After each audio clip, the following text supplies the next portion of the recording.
Trading की बढ़ती hype को देखकर कभी ना कभी आपका भी मन किया होगा कि क्यों ना मैं भी इसके जरिए लाखों करोड़ों कमाऊं। लेकिन क्या आपको ट्रेडिंग के बारे में इतनी नॉलेज है कि आप अपने लाखों रुपयों को दांव पर लगा दे, या आप केवल अपने दोस्तों या फिर टेलीग्राम और यूट्यूब पर शेयर मार्केट के बढ़ते ट्रेंड को देखकर इन्फ्लुएंस हो रहे हैं? क्योंकि जिन लोगों के प्रॉफिट को देखकर आपका मन ललचा रहा है, असल में उन्हें लॉसेस भी भारी मात्रा में होते हैं जो हर कोई नहीं सह सकता। विश्वास नहीं तो सेंथिल कुमार का एग्जाम्पल ही ले लीजिए।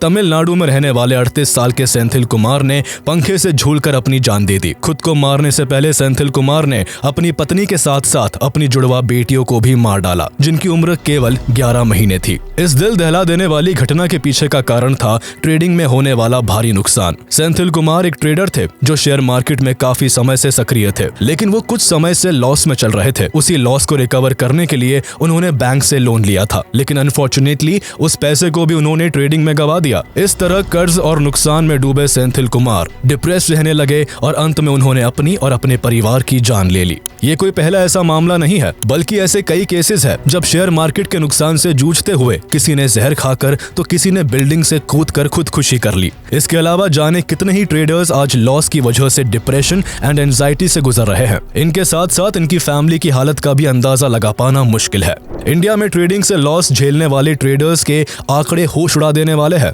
लगभग 90% इंडियन ट्रेडर्स आज लॉस में हैं, और ये हम नहीं बल्कि खुद securities and exchange board of India SEBI का कहना है। सेबी भारत की सिक्योरिटीज एंड कमोडिटी मार्केट की एक रेगुलेटरी बॉडी है। सेबी ने अपनी एक स्टडी में ये पाया कि हर 10 में से 9 ट्रेडर्स नुकसान से गुजर रहे हैं, यानी अपना पैसा खो रहे हैं। हैरानी की बात यह है कि इनमें से 36% ट्रेडर्स की एज केवल 20 से 30 साल की ही है। ये एक ऐसी एज ग्रुप है जब मैक्सिमम लोगों के पास कोई खास एक्सपीरियंस और पैसा नहीं होता है, पर उनके ख्वाब बहुत बड़े होते हैं। इंसान इस उम्र में जल्दी से जल्दी अमीर बनने का सपना देखता है, और उनके इस सपने को उम्मीद देता है शेयर मार्केट। दरअसल पिछले कुछ सालों में देखें तो इंडियन शेयर मार्केट काफी अच्छा परफॉर्म कर रहा है।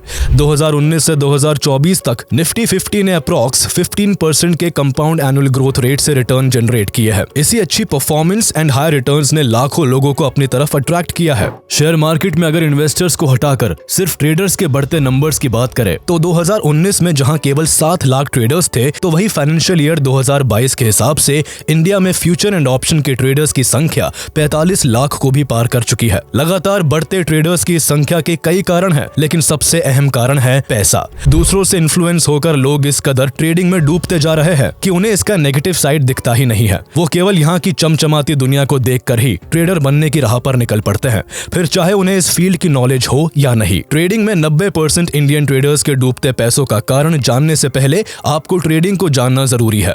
ये देखने में जितना आसान है, असल में उतना ही कॉम्प्लेक्स है, तभी हर कोई यहाँ आसानी से सर्वाइव नहीं कर पाता। ट्रेडिंग शेयर मार्केट की एक बहुत ही एक्साइटिंग कैटेगरी है, जिसमें बहुत कम वक्त में बहुत कम पैसों से बहुत ज्यादा पैसे बनाए जा सकते हैं। ट्रेडिंग की यही स्पेशलिटी लोगों को अपनी तरफ खींचती है, और लोग बढ़ चढ़कर इसमें हिस्सा लेते हैं और इन्वेस्टिंग से ज्यादा ट्रेडिंग को प्रेफरेंस देते हैं। वो इसलिए क्योंकि ट्रेडिंग के जरिए केवल कुछ घंटों में पैसे डबल, ट्रिपल तो कभी कभी 10 to 20 टाइम्स तक भी बढ़ जाते हैं। पर जैसा कि कहा जाता है ना कि हर सिक्के के 2 पहलू होते हैं, तो बस ट्रेडिंग में भी जहां इसका एक पहलू हाई रिवॉर्ड है, तो वही दूसरा हाई रिस्क है।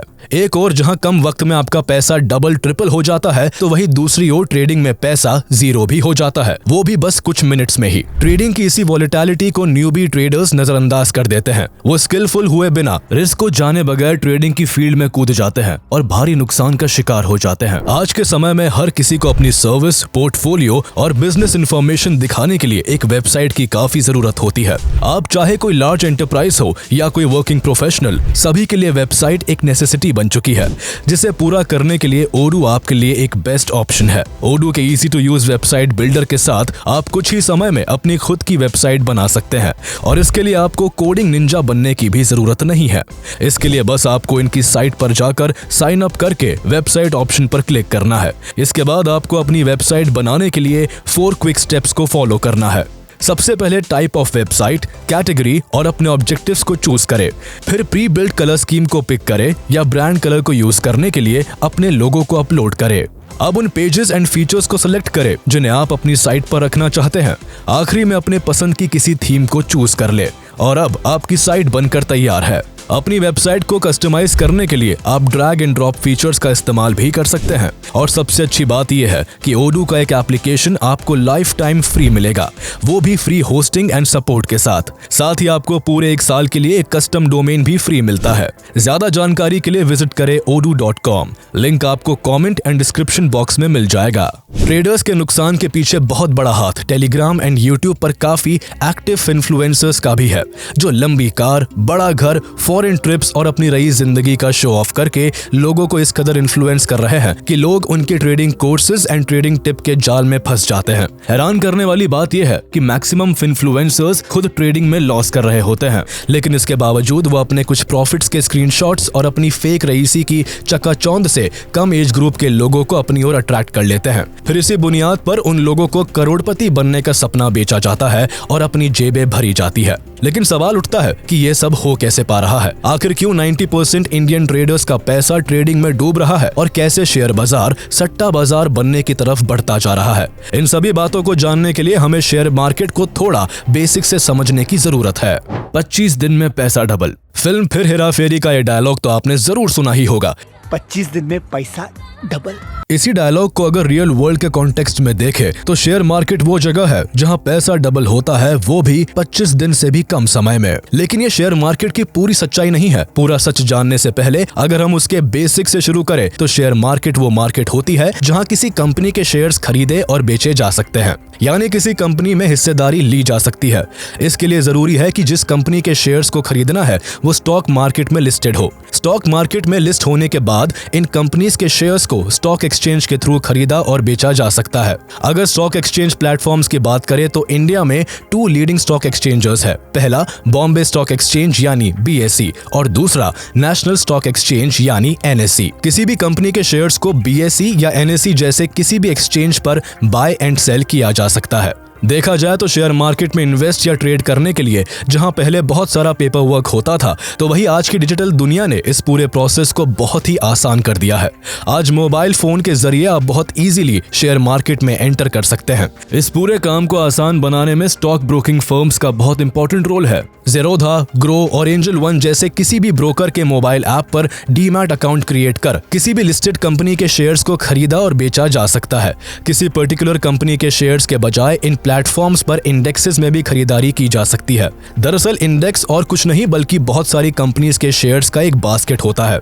एग्जाम्पल के लिए निफ्टी 50 NSE का इंडेक्स है जिसमें भारत की टॉप 50 कंपनीज शामिल है। इसके अलावा सेंसेक्स BSE का इंडेक्स है जो भारत की टॉप 30 कंपनीज को रिप्रेजेंट करता है। इसके अलावा इंडियन शेयर मार्केट में सबसे इंपॉर्टेंट ऑर्गेनाइजेशन सेबी को माना जाता है।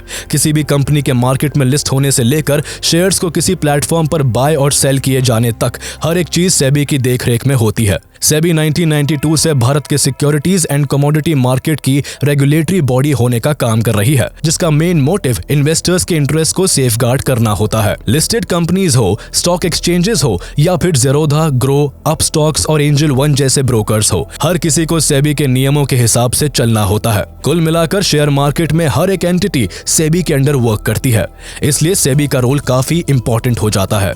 यूं तो भारत में स्टॉक एक्सचेंज की नींव 1875 में ही रखी गई थी और तब से इंडियन स्टॉक मार्केट ने एक लंबा सफर तय करते हुए काफी उतार चढ़ाव देखा है। लेकिन ईयर 2000 में कुछ ऐसा हुआ जिसने इंडियन शेयर मार्केट की पूरी दशा ही बदल कर रख दी। काफी लंबे समय से इन्वेस्टर्स या तो किसी कंपनी के शेयर्स खरीद सकते थे या फिर किसी इंडेक्स में बाइंग कर सकते थे ताकि उस इंडेक्स की हर कंपनी में उनकी थोड़ी थोड़ी हिस्सेदारी हो जाए। इस तरह के इन्वेस्टमेंट से कंपनी की ग्रोथ के साथ साथ उनका पैसा भी ग्रो करता रहता और कंपाउंडिंग के लिए इन शेयर्स को कभी कई सालों तक तो कभी जनरेशन टू जनरेशन एक प्रॉपर्टी की तरह होल्ड किया जाता। लेकिन 12 जून 2000 को नेशनल स्टॉक एक्सचेंज ने इस कहानी में डेरिवेटिव्स के नाम का चैप्टर जोड़ दिया, जिसने इस पूरी कहानी को एक अलग ही मोड़ दे दिया। डेरिवेटिव्स के बाद जहां कई लोग बहुत कम वक्त में करोड़पति बन गए, तो वही न जाने कितने लोग कुछ ही समय में ही बैंकक्रप्ट तक हो गए। इंडियन शेयर मार्केट में डेरिवेटिव्स के आ जाने से नॉर्मल इन्वेस्टमेंट्स तो वैसे की वैसी ही चलती रही, लेकिन शेयर मार्केट पार्टिसिपेंट्स को एक नई चीज चीज मिल गई। अब लोग डेरिवेटिव्स में ट्रेडिंग कर सकते थे, जिससे कम पैसे के साथ कम टाइम में ज्यादा प्रॉफिट जनरेट किया जा सकता था। अगर डेरिवेटिव्स की डेफिनेशन को समझे तो ये एक तरह का फाइनेंशियल कॉन्ट्रैक्ट होता है जिसकी वैल्यू दूसरे एसेट्स पर डिपेंड करती है। डेरिवेटिव्स मेनली दो तरह के होते हैं, फ्यूचर्स एंड ऑप्शंस। इसी वजह से इन्हें नॉर्मल लैंग्वेज में एक साथ F&O भी कहा जाता है। फ्यूचर्स एंड ऑप्शंस ट्रेडिंग में रिटेल ट्रेडर्स यानी आम लोग ऑप्शन ट्रेडिंग को ज्यादा प्रेफरेंस देते हैं। इसके पीछे का कारण है फ्यूचर के मार्केट में लोगों का काफी कम पार्टिसिपेशन होना। एक और जहां फ्यूचर्स का मार्केट काफी लिमिटेड है तो वही ऑप्शंस में बहुत ज्यादा लिक्विडिटी है। यानी सिंपल लैंग्वेज में कहे तो ऑप्शंस के ट्रेड में काफी कम पैसे में एंट्री और एग्जिट ले पाना बहुत आसान है। इसके अलावा ट्रेडर्स को ऑप्शंस ट्रेडिंग इसलिए भी पसंद है क्योंकि यहाँ बहुत कम पैसों में ट्रेड्स करके ज्यादा पैसे बनाए जा सकते हैं। यहाँ उन्हें 1000 रुपयों में लाख और लाख रुपयों से करोड़ बनने की पॉसिबिलिटी नजर आती है। रिटेल ट्रेडर्स की पहली पसंद ऑप्शन ट्रेडिंग क्यों है? अगर इसे थोड़ा समझने की कोशिश करें तो ऑप्शंस भी दो तरह के होते हैं, call option and put option. जहां कॉल ऑप्शन में राइट टू बाय का ऑप्शन मिलता है तो वही put option right to sell का ऑप्शन देता है। सिंपल शब्दों में कहे तो अगर किसी ट्रेडर को लगता है कि एक्सपायरी डेट से पहले किसी कंपनी का शेयर प्राइस बढ़ सकता है तो वो कॉल का एक्शन चूज करेगा, और वही अगर कोई ये मानता है कि किसी कंपनी का शेयर प्राइस एक्सपायरी डेट से पहले गिर सकता है तो वो पुट ऑप्शन को चूज करेगा। अगर इनमें से किसी का भी एनालिसिस सही होता है तो उनका पैसा यहाँ कई गुना तक बढ़ सकता है, लेकिन एनालिसिस सही ना होने पर सारा पैसा ट्रेड के एक्सपायरी डेट तक जीरो भी हो सकता है। इसे और अट्रैक्टिव बनाने का काम इंट्राडे ट्रेडिंग कर देता है, जिसे डे ट्रेडिंग के रूप में जाना जाता है। इंट्राडे ट्रेडिंग न सिर्फ स्टॉक्स बल्कि इसे F&O में भी किया जा सकता है। अगर केवल स्टॉक्स के लिहाज से समझे तो इंट्राडे ट्रेडिंग के अकॉर्डिंग आपको किसी कंपनी के शेयर्स को जिस दिन खरीदना है उसी दिन बेचना भी पड़ता है। दरअसल पूरे दिन शेयर्स के प्राइस में लगातार उतार चढ़ाव होता रहता है। इनकी कीमतों के उतार चढ़ाव के बीच कोई भी ट्रेडर अगर कम प्राइस पर शेयर्स को खरीदकर हाई प्राइस पर बेच देता है तो उसका अच्छा खासा प्रॉफिट हो सकता है। एक एग्जांपल से समझे तो किसी स्टॉक का प्राइस अगर मार्केट के ओपन होने पर 1000 रुपए है और आप उस स्टॉक के 1000 शेयर्स खरीद लेते हैं, साथ ही आपके शेयर्स लेते ही स्टॉक प्राइस कुछ ही घंटों में 1000 से बढ़कर 1050 हो जाता है, तो आपको अपने 1000 शेयर्स पर पूरे 50,000 का प्रॉफिट हो सकता है। लेकिन प्रॉब्लम यह होती है कि मैक्सिमम लोगों के पास इतनी ज्यादा क्वांटिटी खरीदने का अमाउंट नहीं होता, इसलिए इसे आसान बनाने का काम ब्रोकिंग फर्म्स कर देते हैं। दरअसल ट्रेडिंग में लोगों का पार्टिसिपेशन बढ़ाने के लिए ब्रोकिंग फर्म्स उन्हें लेवरेज प्रोवाइड करते हैं। यानी इंट्राडे ट्रेडिंग में आपको अगर 1000 शेयर्स खरीदने हैं तो आपको केवल उसका 20% ही पे करना है। इस कारण कोई भी 500 रुपए की कीमत तक का ट्रेड केवल 100 रुपए में ले सकता है। लेकिन ये मार्जिन जो आपको ज्यादा क्वांटिटी दिलाकर आपके प्रॉफिट अमाउंट को बढ़ा सकता है, यही लेवरेज आपके लॉस को भी मल्टीप्लाई कर सकता है। क्योंकि इंट्राडे ट्रेड होने की वजह से ट्रेड की ड्यूरेशन केवल 1 दिन की रहती है, जिस कारण यहाँ सही बाजी पड़ने पर जितनी तेजी से प्रॉफिट बन सकता है तो वही ट्रेड गलत हो जाने पर उतनी ही स्पीड से पैसा लूज भी हो सकता है। इसलिए ट्रेडर्स लॉस को मिनिमाइज करने के लिए अपने अमाउंट को कई हिस्सों में बांटकर अलग अलग ट्रेड्स लेते हैं, जिससे कि अगर कोई ट्रेड फेल भी हो जाता है तो उतना ही पैसा जाएगा जितना लगाया था, लेकिन अगर कोई ट्रेड सक्सेसफुल हो गया तो पैसे कई टाइम्स तक बढ़ जाएंगे। ट्रेडिंग की इसी सिंपल मैथ्स और कम समय में हाई रिटर्न्स को देखकर ट्रेडर्स बढ़ चढ़कर ऑप्शन ट्रेडिंग में हिस्सा लेते हैं। लोगों को ट्रेडिंग पैसे बनाने की मशीन नजर आती है, जिससे कुछ ही टाइम में अमीर हुआ जा सकता है। लेकिन जो चीज जितनी आसान दिखती है वो उतनी आसान होती नहीं है। अगर ऑप्शन ट्रेडिंग इतनी ही आसान होती तो 90% ट्रेडर्स आज लॉस में क्यों होते? ट्रेडिंग अगर सच में इतनी ही प्रॉफिटेबल फील्ड है तो भारत के सबसे अमीर और कामयाब इन्वेस्टर रहे लेट राकेश झुनझुनवाला लोगों से ट्रेडिंग नहीं करने की अपील ना करते। And I would say don't trade because of if 10 lakh come to the market. लेकिन हार का आंकड़ा कितना भी हो और कोई भी एक्सपर्ट कितना भी मना करे, अगर ऐसा शॉर्टकट सामने हो जिसमें कुछ घंटों में ही पैसे कई गुना हो सकते हैं तो अपनी किस्मत कौन नहीं आजमाना चाहेगा। यही वजह है कि एक्सपर्ट्स के लाख मना करने के बाद भी न्यूबी ट्रेडर्स ऑप्शन ट्रेडिंग के मैदान में कूदते जा रहे हैं, और इसलिए इंडिया में ट्रेडर्स की संख्या हर साल तेजी से बढ़ती जा रही है। जहां 2019 में केवल 7 लाख F&O ट्रेडर्स थे तो वही 2022 में ये नंबर बढ़कर 45 लाख हो गया है। इसके अलावा ट्रेडर्स की बड़ी तादाद सिर्फ स्टॉक्स के ऑप्शंस में ही ट्रेड नहीं करती, बल्कि ट्रेडर्स का maximum participation Nifty 50, bank Nifty और सेंसेक्स जैसे इंडेक्सेस में भी होता है। ये इंडेक्सेस इंडिया के स्टॉक मार्केट की परफॉर्मेंस को रिप्रेजेंट करते हैं, क्योंकि इन इंडेक्सेस में भारत की टॉप कंपनीज शुमार होती है, जिस वजह से भारत की बढ़ती इकोनॉमी का हिस्सा बनने और उससे प्रॉफिट कमाने के लिए यहाँ न सिर्फ रिटेलर्स बल्कि डोमेस्टिक इंस्टीट्यूशनल इन्वेस्टर्स और फॉरेन इंस्टीट्यूशनल इन्वेस्टर्स भी अपना पैसा लगाते हैं। जिस कारण भारी मात्रा में पैसे के इनफ्लो एंड आउटफ्लो से निफ्टी 50, बैंक निफ्टी और सेंसेक्स जैसे इंडेक्सेस हमेशा वॉलेटाइल रहते हैं। इसी वॉलेटिलिटी की वजह से इन इंडेक्सेस में ट्रेड करना ट्रेडर्स को लुभाता है, क्योंकि यहाँ कुछ ही मिनटों और कुछ ही घंटों में पैसों को डबल ट्रिपल कर देने का पोटेंशियल होता है। इन्हीं प्रॉफिट्स की पॉसिबिलिटीज को देखकर भारत में ट्रेडिंग का क्रेज बढ़ता ही जा रहा है। इसका अंदाजा इस बात से ही लगाया जा सकता है कि जहां अमेरिका में टोटल ट्रेडिंग वॉल्यूम में से डेरिवेटिव्स का वॉल्यूम केवल 70% है, तो वहीं इंडिया में टोटल मार्केट वॉल्यूम्स में 99.6% वॉल्यूम्स केवल डेरिवेटिव्स के होते हैं। ये आंकड़े हैरान करने वाले हैं। यही कारण है कि ट्रेडिंग में कदम रखने वाले 90% ट्रेडर्स नुकसान के शिकार होते जा रहे हैं।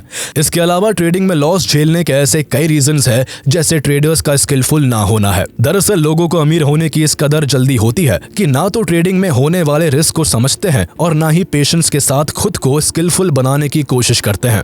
लैक ऑफ स्किल्स के कारण कई ट्रेडर्स को तो ढंग से चार्ट तक देखना नहीं आता। उनकी किस्मत बस तुक्कों और दूसरों की दी गई टिप्स पर डिपेंड करती है। मैक्सिमम लोग ट्रेडिंग से पैसा कमाने को एक शॉर्टकट समझकर आते हैं और उनकी आंखों में जल्द से जल्द करोड़पति बनने का सपना होता है, लेकिन ट्रेड्स को गैम्बल करने की वजह से वो भारी नुकसान का शिकार हो जाते हैं और उनका सारा पैसा डूब जाता है। काफी ट्रेडर्स के नुकसान की एक वजह यह भी है कि वो अपने ट्रेड्स में स्टॉप लॉस को ऐड ना करने की गलती करते हैं, जबकि ट्रेडिंग में स्टॉप लॉस को प्लेस करना बेहद जरूरी होता है। स्टॉप लॉस के टूल का सबसे इंपॉर्टेंट रोल यह है कि अगर आप ट्रेड में स्टॉप लॉस का यूज करते हैं तो आपको पता रहता है कि एक ट्रेड में आपका कितना पैसा रिस्क पर है। ये वो टेक्निक है जिससे लॉस की लिमिट को फिक्स किया जा सकता है। यानी अगर कोई ट्रेड आपके एनालिसिस के हिसाब से नहीं हो पाई और आप लॉस में जा रहे हैं, तो स्टॉप लॉस के ट्रिगर होने से आप खुद उस ट्रेड से बाहर आ जाएंगे। इस तरह आपके टोटल अमाउंट का केवल कुछ हिस्सा ही लॉस में जाएगा और आपका बाकी का अमाउंट सेफ रहेगा। इसलिए हर ट्रेड में स्टॉप लॉस का इस्तेमाल करना काफी इंपॉर्टेंट हो जाता है, जिसे काफी ट्रेडर्स इग्नोर करने की गलती करते हैं और नुकसान झेलने को मजबूर हो जाते हैं। स्टॉप लॉस सहित बाकी की सभी टेक्निक्स को यूज करने के लिए किसी भी ट्रेडर को डिसिप्लिन्ड होना काफी जरूरी होता है। आमतौर पर ज्यादातर ट्रेडर्स सावधानी नहीं बरतते, ना ही फोकस रहकर ट्रेड करते हैं।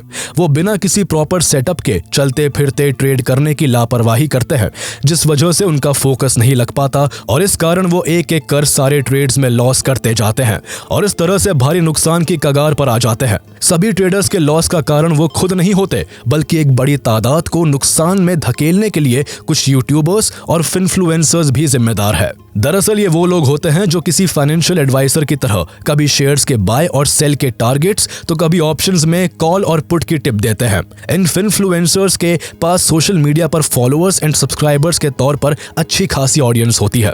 उन्हीं ऑडियंस से इनका दावा होता है कि ये ट्रेडिंग के गुरु है और इन्हें ट्रेडिंग में बहुत बढ़िया एक्सपर्टीज हासिल है। इसी दावे को पुख्ता करने के लिए ये इन्फ्लुएंसर्स अपने प्रॉफिट्स के स्क्रीनशॉट्स दिखाकर लोगों को लुभाने की कोशिश करते हैं। इसे और इम्पैक्टफुल बनाने के लिए ये अपनी वीडियोस में लंबी कार, बड़ा घर और अमीरों वाली जिंदगी का शो ऑफ करके लोगों को सपना दिखाते हैं कि वो भी इनकी तरह ट्रेडिंग करके करोड़पति बन सकते हैं। उनके पास भी खुद की कार, खुद का घर और लग्जरी लाइफ हो सकती है। इन सभी बातों में आकर लोग ट्रेडिंग की तरफ अट्रैक्ट हो जाते हैं और इन इन्फ्लुएंसर्स को आंख बंद करके फॉलो करने लगते हैं। लोगों का ट्रस्ट मिलते ही ये अपनी कमाई करना शुरू कर देते हैं।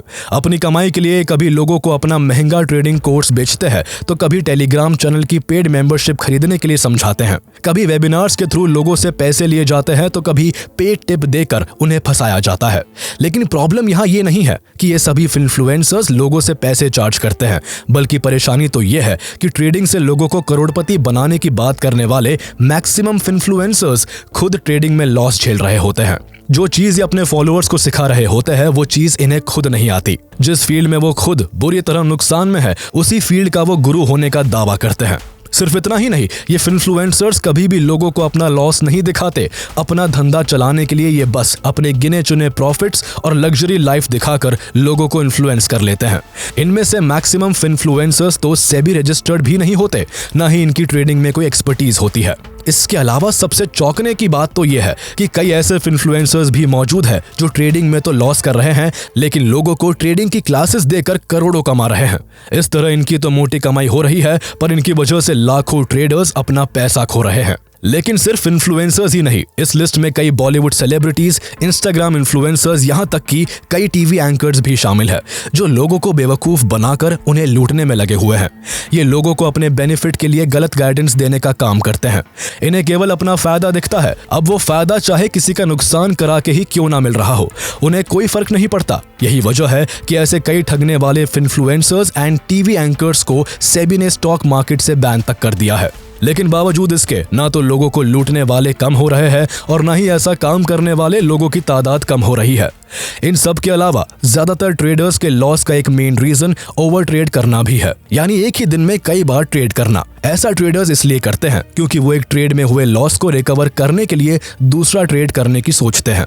लेकिन मैक्सिमम केसेस में होता यह है कि पुराना लॉस रिकवर होने की जगह दूसरा ट्रेड भी नुकसान में चला जाता है। इस तरह कई लोग प्रॉफिट नहीं बल्कि अपने लॉस को वापस रिकवर करने के लिए बार बार ट्रेड करते जाते हैं, जिस वजह से उनके ट्रेड एंड ट्रांजैक्शन चार्जेस इतने हो जाते हैं कि ट्रेडर ओवरऑल लॉस में ही रह जाता है। दरअसल जब भी किसी ट्रेडर द्वारा कोई ट्रेड किया जाता है तो उसको हर ट्रेड के बाय एंड सेल पर बहुत सारे चार्जेस एंड टैक्सेस पे करने पड़ते हैं। हर ट्रेड पर ट्रेडर को stock brokers, stock exchanges, SEBI और गवर्नमेंट, इन सभी को कुछ ना कुछ चार्ज देना ही होता है। अब चाहे कोई ट्रेड 1000 का हो या 1 करोड़ का, किसी का लॉस हो या प्रॉफिट, ब्रोकर्स, एक्सचेंजेस और गवर्नमेंट की कमाई हर हाल में होती ही है। पर जैसे कि बहुत से ट्रेडर्स के पास पहले से ही कैपिटल बहुत कम होती है, ऐसे में अगर वो ओवर ट्रेड कर लेते हैं तो उनके कैपिटल का काफी हिस्सा इन्हीं सब चार्जेस में कट जाता है और वो ओवरऑल लॉस में ही रह जाते हैं। पर इनके बार बार ट्रेड करने से ज़ीरोधा, ग्रो और एंजल वन जैसे स्टॉक ब्रोकर्स और BSE एंड NSE जैसे स्टॉक एक्सचेंजेस की भरपूर कमाई होती है। स्टॉक ब्रोकर्स का 80 से 85% तक का रेवेन्यू F&O ट्रेडर्स की वजह से ही होता है। यही रीजन है कि इंडियन शेयर मार्केट में तेजी से हाई F&O वॉल्यूम्स होने की वजह से Zerodha, angel one and BSE को काफी अच्छा मुनाफा हुआ और इस वजह से इन कंपनीज के शेयर प्राइस एक साल में ही कई गुना तक बढ़ गए। इस तरह के ओवर ट्रेड से कंपनीज, ऑर्गेनाइजेशंस एंड गवर्नमेंट का ही प्रॉफिट हो रहा है। एक आम ट्रेडर तो आज भी नुकसान से ही गुजर रहा है। यही सब रीजंस के कारण आज 90% ट्रेडर्स सिर्फ अपना ही पैसा नहीं खो रहे हैं, बल्कि कई ट्रेडर्स कभी कभी अपने पेरेंट्स की कमाई तो कभी बैंक से लिया लोन भी ट्रेडिंग में गवा देते हैं। इसी कारण ट्रेडर्स लॉस के साथ साथ डिप्रेशन एंड एंजाइटी के भी शिकार हो रहे हैं। पैसा इंसान को ताकत देता है, ये बात अगर सच है तो सोचिए जो अपनी सारी कमाई हार जाए उसके मेंटल हेल्थ पर क्या असर होता होगा। इसलिए इस तरह की क्रिटिकल सिचुएशन से बचने के लिए कुछ चीजों का ध्यान रखना बेहद जरूरी है। सबसे पहले तो ट्रेडर्स को बहुत ही रिस्पॉन्सिबल एंड डिसिप्लिन्ड होकर ट्रेड करने की जरूरत है। उन्हें समझना होगा कि ट्रेडिंग कोई लॉटरी की टिकट नहीं है जिसमें तुक्का चल जाए। ट्रेडिंग में प्रेडिक्शन की नहीं बल्कि इमोशनली स्ट्रांग होकर टेक्निकल एनालिसिस में स्किल्ड होने की जरूरत है। इसके साथ साथ ट्रेडर्स को अपने हर एक ट्रेड में स्टॉप लॉस लिमिट को जरूर ऐड करना चाहिए। स्टॉप लॉस न सिर्फ आपके लॉस को कंट्रोल करता है बल्कि इससे आपका कैपिटल भी सेफ रहता है।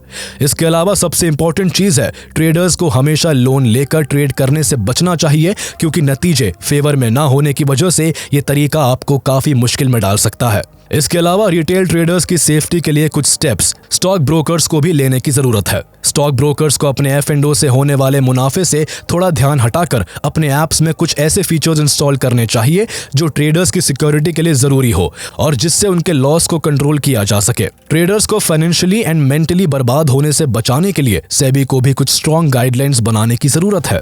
लोगों को गुमराह करके लूटने वाले इन्फ्लुएंसर्स को स्टॉक मार्केट से केवल बैन कर देने से कुछ इंप्रूव नहीं होगा। इस तरह एक लूटने वाला जाएगा तो दूसरा आएगा और स्कैमर्स का धंधा यूं ही चलता रहेगा। इसलिए सेबी को स्ट्रिक्ट एक्शन लेकर कुछ बड़ा एग्जाम्पल सेट करने की जरूरत है जिससे कोई भी फ्रॉडस्टर्स खुलेआम लोगों को ठगने की हिम्मत ना कर सके।